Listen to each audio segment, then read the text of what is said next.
Hey yo, it's time to roar, get loud, let's ignite. Jeremy B in the house, we keeping it tight. Every weekday at 11, we ready to ride. Lions Talk Live, come and join the pride. Waking up early, it's that morning grind. Tune in to the show, leave the troubles behind. Jeremy B's the king, with the voice like thunder. Every word he spits, it's a lyrical wonder. Got the lions around, sharp and fierce. When we hear one pride, you can't help but feel your heart pierce. Talking all the topics, keep it real, keep it raw. With a lion's mentality, we're ready for the roar. One pride, it feels right. Jeremy B bringing the heat, morning light. Every weekday at 11, we taking flight. Lions Talk Alive, yeah, we ready to bite. One pride, hear us loud. Jeremy's in the zone, making us proud. This is a Huddle Sports Network broadcast. You can find us on Roku TV, Amazon Fire TV, Facebook, and of course YouTube. Get all your NFL news here first.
There, is that better?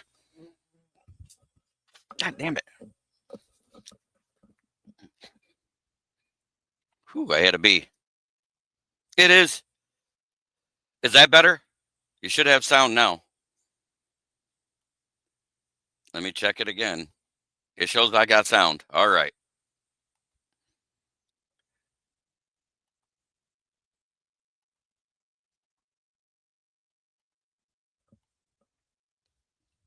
That should get it now.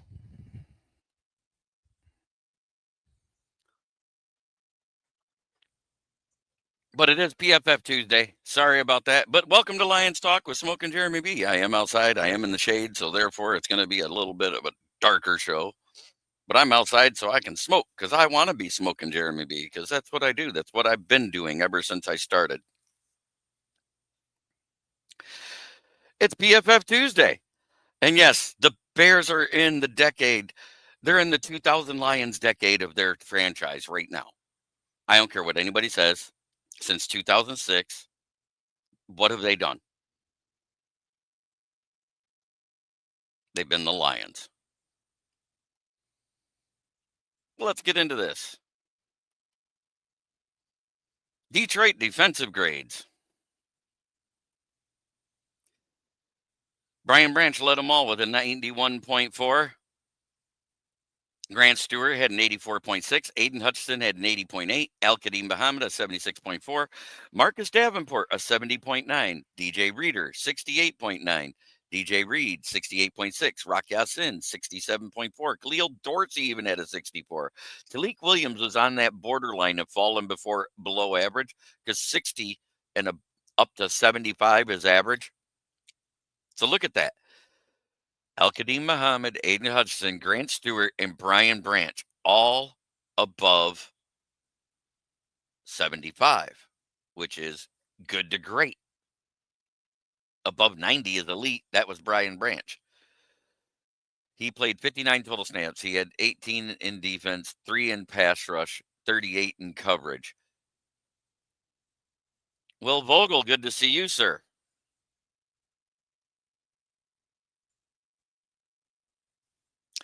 Now let's see if I can find the offense one. Is this it? Nope, that's it. Detroit offensive grades. I've got to make it big, so it'll give me a second to get to the comments. Still a little jet lagged. I understand that. All right, Amon-Ra St. Brown had a 91.6. Jared Goff had an 85.1. Total snaps for Tesla went up from 10 to 17. He had a 76.4. Jamison Williams had a 74.8. Brock Wright a 74.6. Penei Sewell 74.2. Jahmyr Gibbs 73. David Montgomery 70. Taylor Decker 69. Khalif Raymond 64. Sam Laporta a 62. Christian Mahogany a 61. Love it. Kyle Allen played 3 snaps. Oh yeah, holding for the field goal kicker. That's right. One he missed, 2 he made. Giovanni Manu, Kingsley Egokun even played 3 snaps. All in the middle. You know who you don't see on there? And look, nobody below a 55 this time other than Craig Reynolds and Coyote Awasika.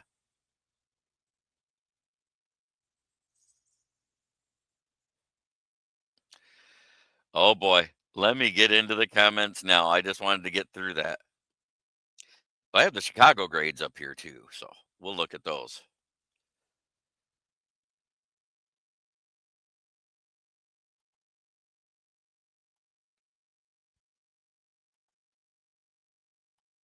Steve Bowers in the chat.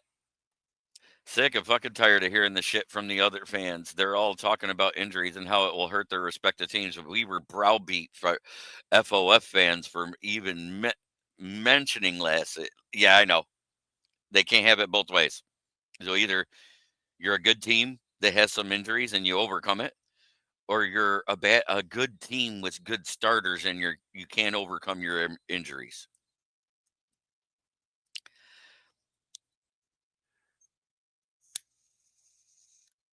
Last night we saw the Chargers dismantle the Raiders and the Bucks dismantle the Texans. It was great. Speaking of which, let me look. With the 16 games, 1, 2, 3, 4, 5, 6, 7, 8, 9, 10, 11. I went 11-5.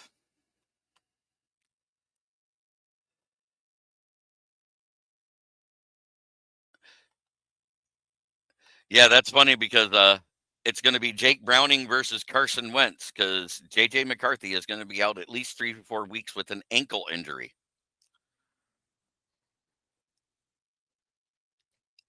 And Joe Burrow's missing 3 months. So my one fantasy team is absolutely fucked. And the other is doing great. That Goff, he's been looking better each week. Even Davenport looked good. So I don't want to hear that part of it. You know, Davenport looked good.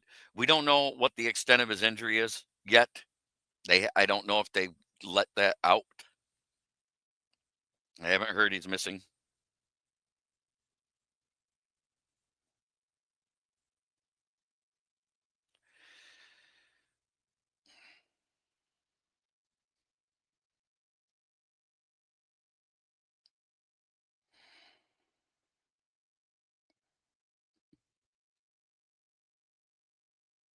Yeah, the offensive line did great. Our lowest one that was a starter rated was Tate Ratledge, and he was just below average, which is a drastic improvement from last week. Wonderful. The communication was better on the O line. The execution of the plays was better.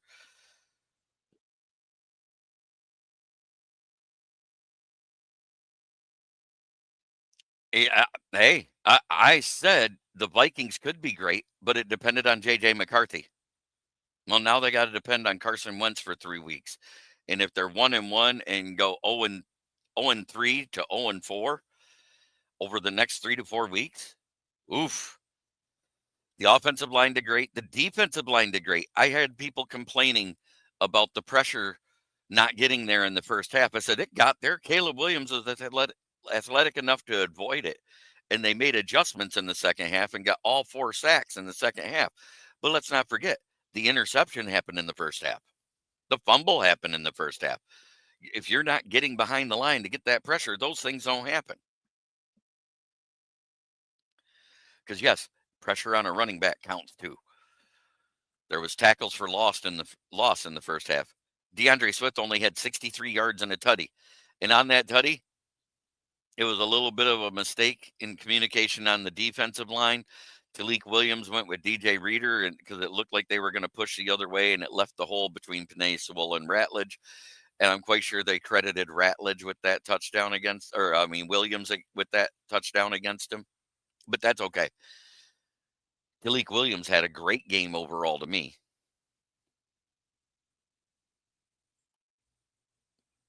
Right? Bears may not win for a while. Maybe Caleb should change his nail polish color for luck. He does it every week. It ain't worked yet.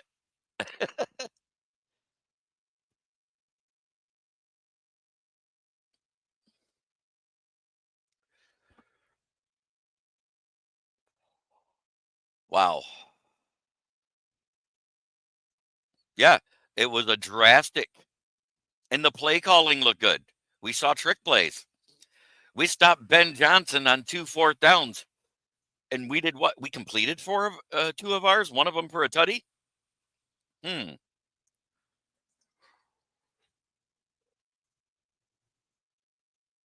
Pat's in the house. Good to see you, Pat. No music, no sound card. Sorry.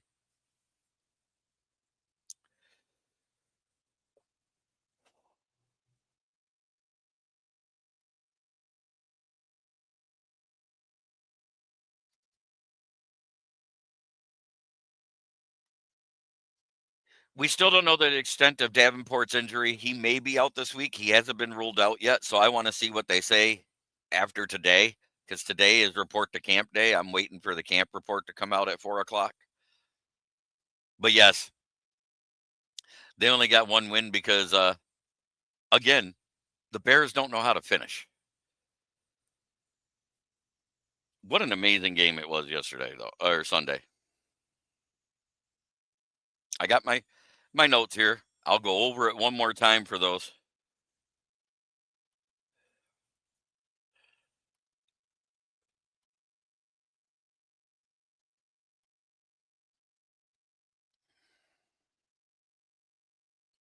Yeah, they're just as beat up as us. So they're beat up more on defense. Jared Goff completed 23 of 28 for 338 yards and five touchdowns with a passer rating of 156.0. Caleb Williams, 19 of 30, pressured on 19 of his passes for 207 yards, 2 tutties, 1 interception for a 91.9 passer rating. Gibbs led the way with 94 yards on 12 carries at 7.8 yards per carry. And David Montgomery had 11 carries on 25 yards. The team as a whole rushed for 176 yards and a touchdown by Monty and Gibbs. DeAndre Swift had 63 yards on 12 carries. Oh, I think we can beat any team in the league if we play like we did on Sunday. I don't care what anybody says. Williams added 27 yards on 5 attempts. That tells you how elusive he was because they weren't drawn up quarterback runs. He was running away from pressure and got away from it. Still holding onto the ball too long. Goff was sacked 4 times, and they were coverage sacks. So think about that. Out of his 5 incompletions, only 1 was a bad pass.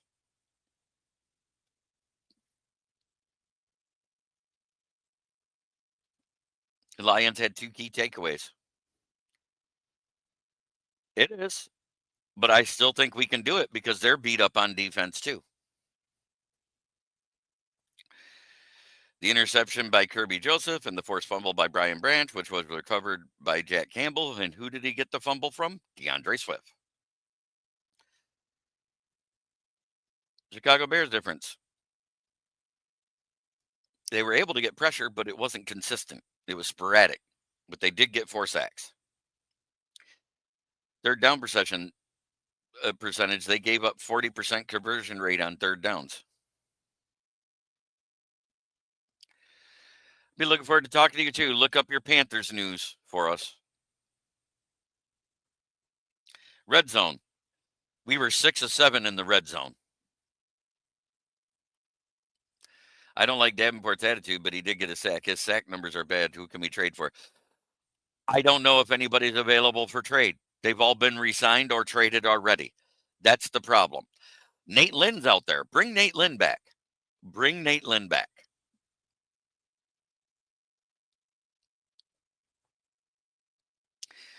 My review literally stated, can the Chicago Bears finish or will the Lions get going? Well, we know the answer. The Lions got going and they never stopped.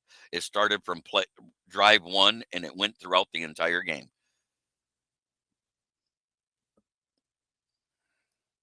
Yellow Jackets are everywhere.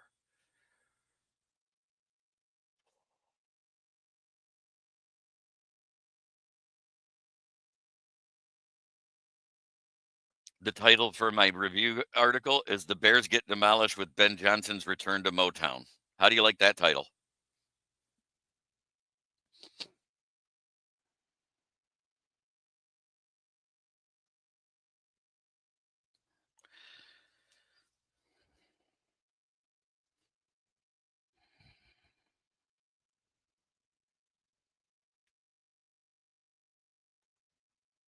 It's either a shoulder or a bicep that got hurt. He landed on it underneath the quarterback.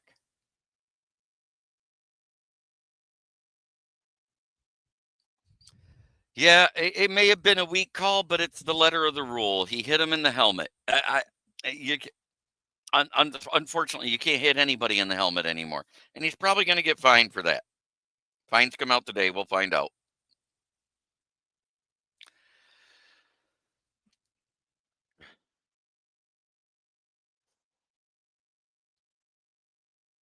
I'm saying we should have kept Nate Lynn. I'm going to, or Isaac Ukwu, either one on the active roster. Coming into the season with 3 on the active roster and rotating in defensive tackles was a bad idea. And Ukwu and Lynn both played well all preseason. So I was on the let's keep them on the roster for depth. And now look at us. We cut Ukwu too. He's not on the practice squad, guys.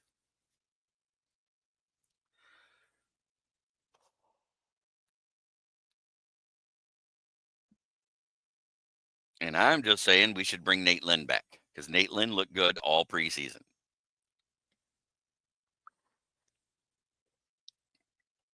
Clowney signed with the Cowboys on Sunday after the game because they realized they needed to be able to get more pressure because Russell Wilson made him look like a joke. Imagine being a team that had Micah Parsons trade him away and then need pass rush. Go figure. At least we didn't do that. Z Smith evidently didn't want the sign. Brad put the ball in his court 3 weeks before the season even started, and he decided to go to the Eagles for less than we offered him.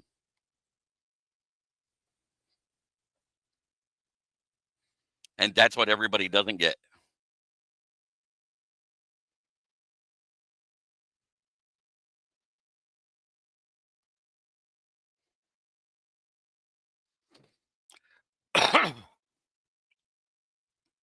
We tried to sign Z. Hutch had about 5 pressures and 1 sack.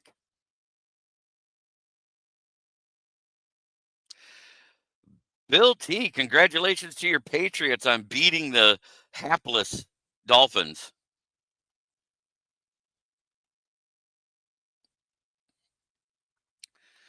I posted the rumored amount for him that was posted by Adam Schefter that the Lions offered Zadarius Smith $23.5 million over 2 years. And I broke it down as to what I thought the contract would be, where he'd actually only get about $6.5 million, and it would be spread under $6.5 million, and it would be spread out over 4 years with 2 void years, or it was going to be under $8 million for 3 years. It was going to be one or the other. But one of those would be a void year to keep the cap hit low.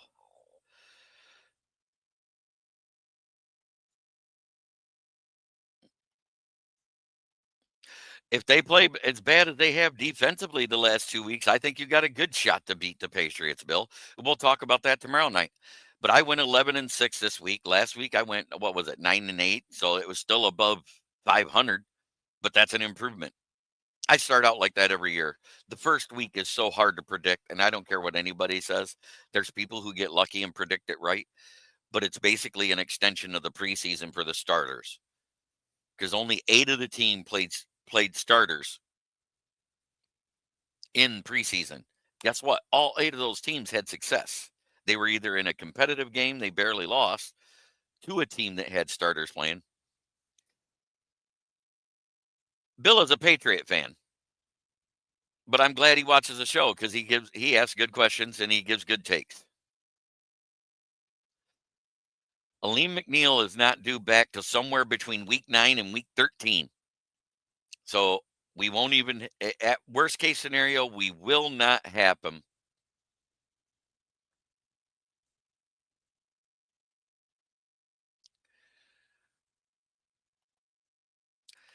Only 16 games, so that'd be 9-7 unless you added some college in there. Yeah, he's chasing a ring. That's why he went to the Eagles. 100%. And he looked good last week. I'm not going to take anything from him. And he'd have looked good here. I said we should have signed him immediately, not let him walk out the building. I'm doing great, Brent. And doing the best thing I can do with my life, which is talk to you guys and have fun with the football stuff. Let's get into the Chicago Bears offensive grades. I'm going to make this big, so give me a second to be able to read those. Yeah, 9-7. I mean, okay. Okay, Brad and Dan got caught with the pants down a little bit, but about defensive end position. Let's hope and pray it does not come back and bite us. Exactly. I hope they bring back either Nate Lynn or Ukwu or both of them. Cut one of those bum ass offensive linemen and put him on the practice squad. Roma Dunze was their best player with a 71.7, and I don't get how they got that low. Luke Newman, left guard, was second with 69.7. Jonah Jackson, a 68.2. Caleb Williams, 67.2. Darnell Wright, 65.8. Theo Benedict, left tackle, 64.5. Alamid Zacchaeus, the slot wide receiver, 64.5. Cole Kmet, tight end, 61.8. Joe Thuney, 60.8. Tyson Bagent, 59.2. He played 11 snaps. It got so bad they pulled Caleb, remember? Drew Dahlman, center, 58.9. DJ Moore, 57.3. Kyle Monangai, 56.7. DeAndre Swift, 52.5. Durham Smythe, 52.1. Colson Loveland, a 49. Braxton Jones, a 46. Luther Burden, a 42.2.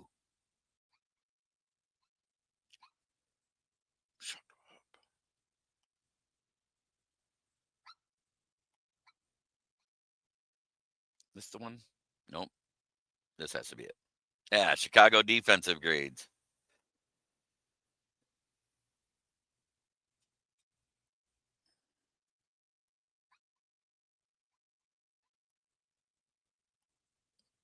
Brad is looking for a cheap stud that wants to come to Detroit. At least it's yes, he does, and I agree with that.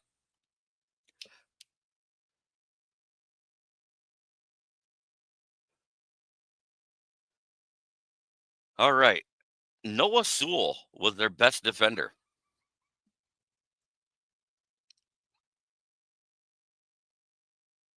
I don't think they need to make the O-line any better, Bill T. We saw it drastically improve from one week to the next. Weak side linebacker Noah Sewell, that's Panay's brother, 82.6. Ruben Hippolyte, God, what a name. Weak side linebacker, 82.2. Only played 8 snaps, so that technically should not count as the second best player. Montez Sweat, 80.3.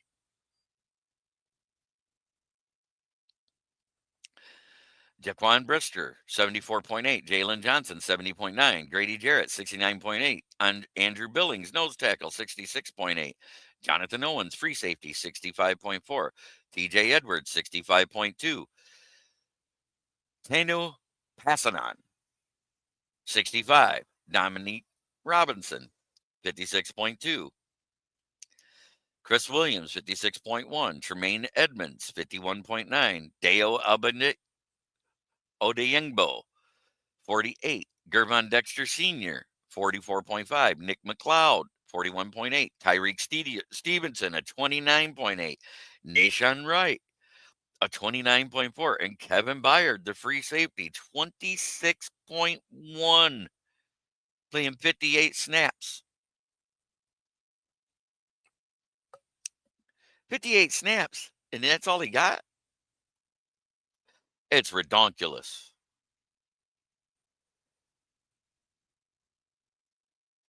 I think we're going to get bolster the D line, not the O line. That's just me. But I don't think that anybody we'd want is going to be worth trading for. So that's PFF Tuesday. And now I found out that 2.5 hours ago, Robert Redford passed away. Movie icon, producer, The Natural.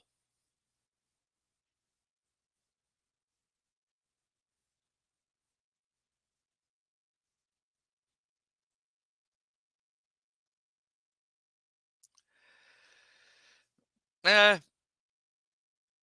don't call it gospel.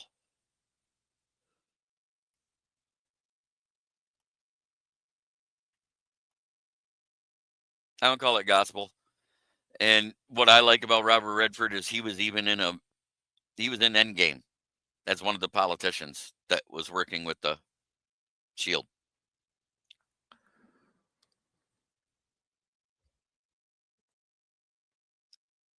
Hollywood lost an icon.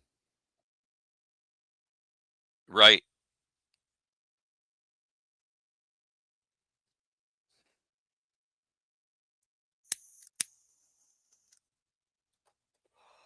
Did he also do that movie where he was a rich man offering the woman $1 million to sleep with him that was married, and the husband agreed to it and then lost his shit?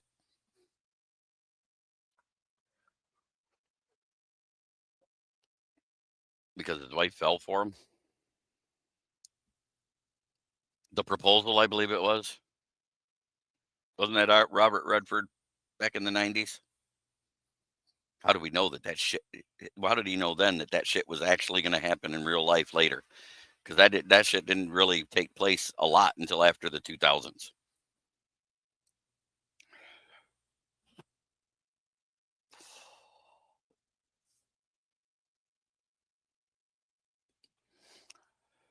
What was the movie about the jail he was a warden of? He was a part of the Sting.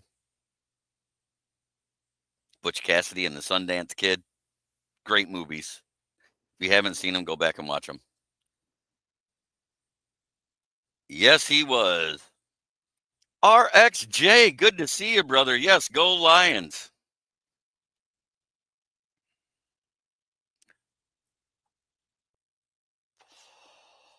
Rhinestone Cowboy, I believe that's what it was. Is the song from that Electric Cowboy movie, yes.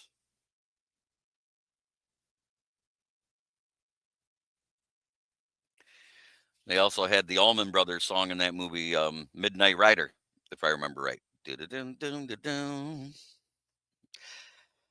I gotta run to keep from hiding.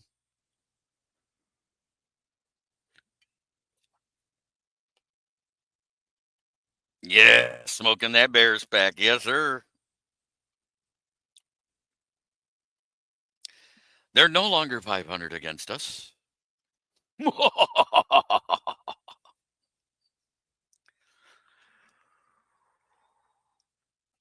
We might even see a return.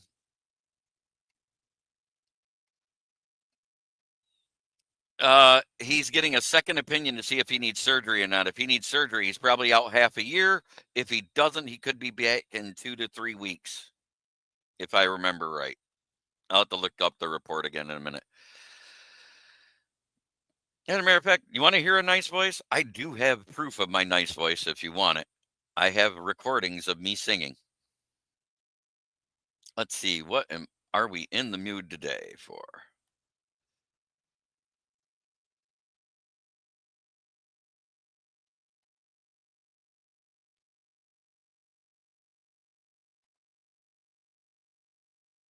Right here. I think this one.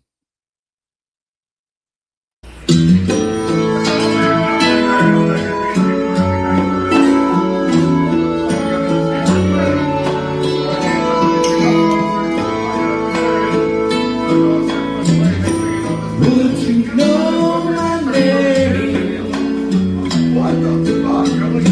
if I saw you in heaven?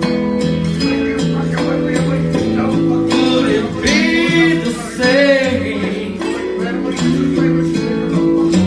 if I saw you in heaven? I must be strong and carry on, 'cause I know I don't belong here in heaven.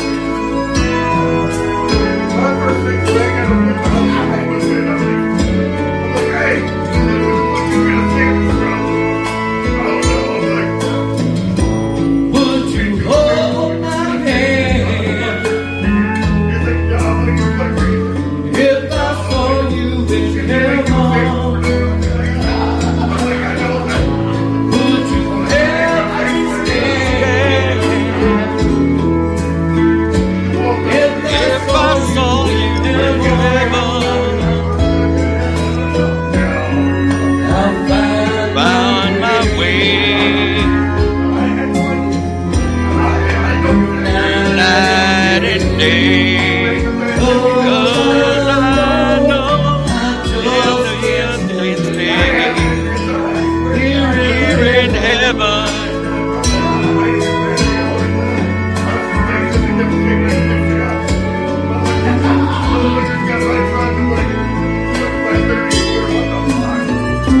Time is really down. Time to bend your knees.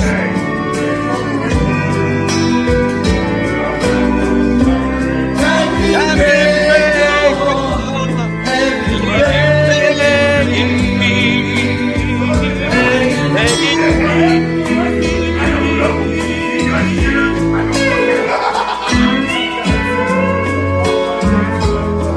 That one's a pain in the ass.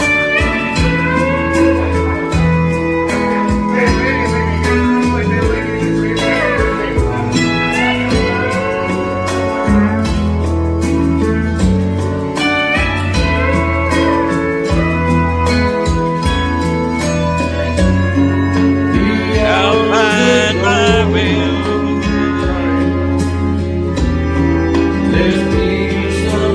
Yes, it does.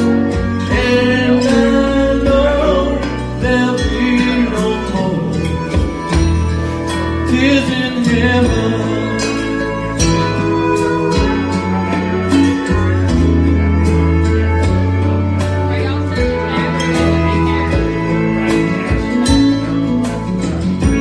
Would you know my name if I saw you in heaven, would you be the same if I saw you in heaven? I must be strong and carry on, 'cause I know I don't belong here in heaven.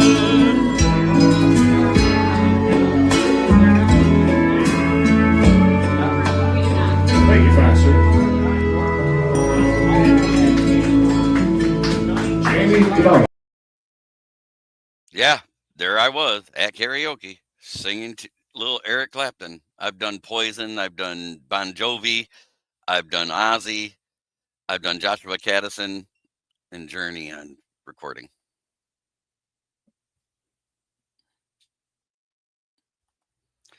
Only us, Detroit Rock City Clan or Pride, we'll sing in front of people and, and sound good. Thank you, brother. Yes. And when you say the Lions winning makes you want to sing, I'm going to do it again today before I sign off right now. Forward down the field, a charging team that will not yield. And when the blue and silver wave, stand and cheer the brave. Rah, rah, rah, go hard, win this game. With honor you will keep your fame. Down the field and gain a Lions victory. Go Lions!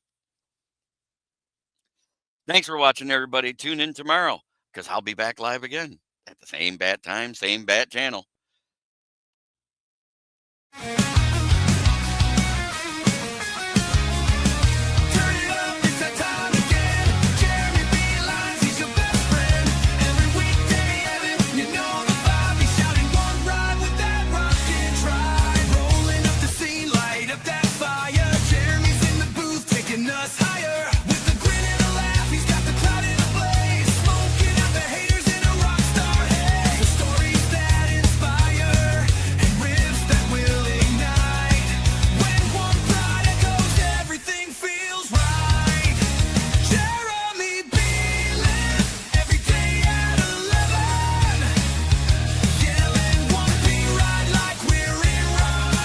This is a Huddle Sports Network broadcast. You can find us on Roku TV, Amazon Fire TV, Facebook, and of course YouTube.